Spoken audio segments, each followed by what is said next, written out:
Breakfast ready ആയില്ലേ? Dining ടേബിളിലിരുന്ന് ഞാൻ വിളിച്ചു ചോദിച്ചു. എനിക്ക് 2 കൈയേ ഉള്ളൂ, ഞാൻ റോബോട്ടൊന്നും അല്ല.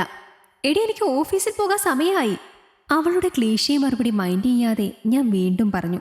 ഓ, നിങ്ങൾക്ക് ഓഫീസിൽ പോകണം, നിങ്ങൾക്ക് കഴിക്കണം, നിങ്ങൾക്ക് ഉറങ്ങണം. ബാക്കിയുള്ളവർക്ക് പിന്നെ ഇതൊന്നും വേണ്ടല്ലോ.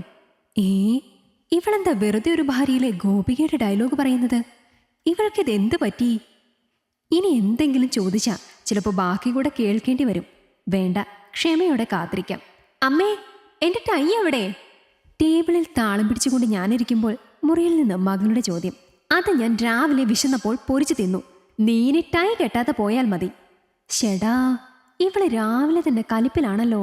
സ്കൂളിൽ പോകാൻ തയ്യാറായി മകനും മകളും എൻ്റെ ഒപ്പം ടേബിളിൽ വന്നിരുന്നപ്പോഴേക്കും അവൾ ദോശയും ചമ്മന്തിയും കൊണ്ടുവച്ചു. ഇതെന്താമേ, ദോശയും ചമ്മന്തിയോ? ഇന്ന് കോഴിക്കറി വെക്കാമെന്ന് പറഞ്ഞതല്ലേ, കോഴി വാങ്ങിയില്ലേ? മോൻ നിരാശയോടെ അവളോട് ചോദിച്ചു. എന്തിനാ വാങ്ങുന്നത്? ഇവിടെ തന്നെ ഉണ്ടല്ലോ, എന്തെങ്കിലും തല്ലിക്കൊന്ന് ഞാൻ വെച്ചു തരാം. മറുപടി പറഞ്ഞിട്ട് എന്നെ അവൾ രൂക്ഷമായി നോക്കിയപ്പോൾ എൻ്റെ നെഞ്ചൊന്ന് പിടഞ്ഞു. ദൈവമേ, ഇവളെൻ്റെ വാട്സപ്പ് ചാറ്റെങ്ങാനും കണ്ടോ? അവള് പറഞ്ഞതുപോലെ ഞാനൊരു കോഴിയൊന്നുമല്ല. പക്ഷെ ഇന്നലെ ഓഫീസിൽ കൂടെ വർക്ക് ചെയ്യുന്ന രമ്യ രവീന്ദ്രൻ സെറ്റ് സാരി എടുത്ത ഒരു ഫോട്ടോ സ്റ്റേറ്റസ് ഇട്ടിരിക്കുന്നത് കണ്ടു. ഞാനത് സൂപ്പർ എന്ന് കമൻറ്റ് ചെയ്തു. തൊട്ടു പിറകെ അവൾ ഹായ് പറഞ്ഞുകൊണ്ട് ചാറ്റ് ചെയ്യാൻ വന്നു. അപ്പോൾ ഞാൻ അവളെ ഒന്നുകൂടി പുകഴ്ത്തി പറഞ്ഞ് പിന്നെ കുറച്ച് കാഷ്വൽ ചാറ്റ് മാത്രമായിരുന്നു. പക്ഷെ ഇപ്പോൾ തോന്നുന്നു ആ പുകഴ്ത്തൽ വേണ്ടായിരുന്നു എന്ന്. ഇന്ന് വൈകുന്നേരം ഓഫീസിൽ നിന്ന് വരുമ്പോൾ ഇതിലും വലുത് പ്രതീക്ഷിച്ച് വേണം വരാൻ. പിന്നെ എനിക്ക് അവളുടെ മുഖത്ത് നോക്കാൻ ധൈര്യം വന്നില്ല.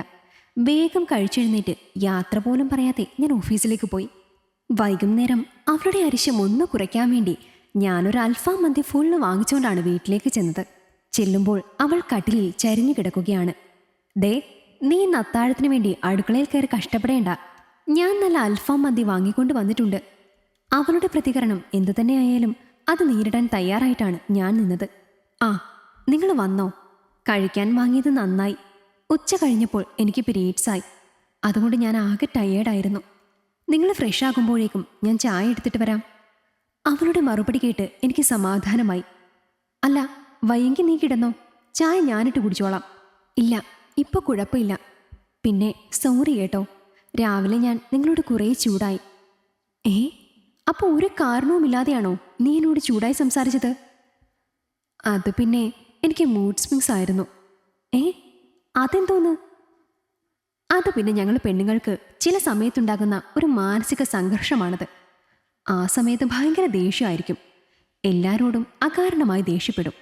ഓ, അത്രേ ഉള്ളായിരുന്നോ? നീ രാവിലെ എന്നെ കോഴിയെന്നൊക്കെ പറഞ്ഞപ്പോൾ ഞാൻ ആകെ പേടിച്ചു പോയി. വെറുതെ ആയിരുന്നല്ലേ? അത് വെറുതെ ഒന്നും ആയിരുന്നില്ല. നിങ്ങൾ ആ രമ്യയുമായി ചാറ്റ് ചെയ്തതൊക്കെ ഞാൻ കണ്ടിരുന്നു. നിങ്ങൾക്ക് എന്നെ പുകഴ്ത്തി പറയാനേ പിശുക്കുള്ളൂ അല്ലേ? കണ്ട പെണ്ണുങ്ങളെ എത്ര വേണേലും പൊക്കി പിടിച്ചോളും. അപ്പോൾ പിന്നെ നിങ്ങളെ കോഴിയെന്നല്ലാതെ വേറെ എന്ത് വിളിക്കാനാ? ഞാനത് മറന്നിരിക്കുമായിരുന്നു.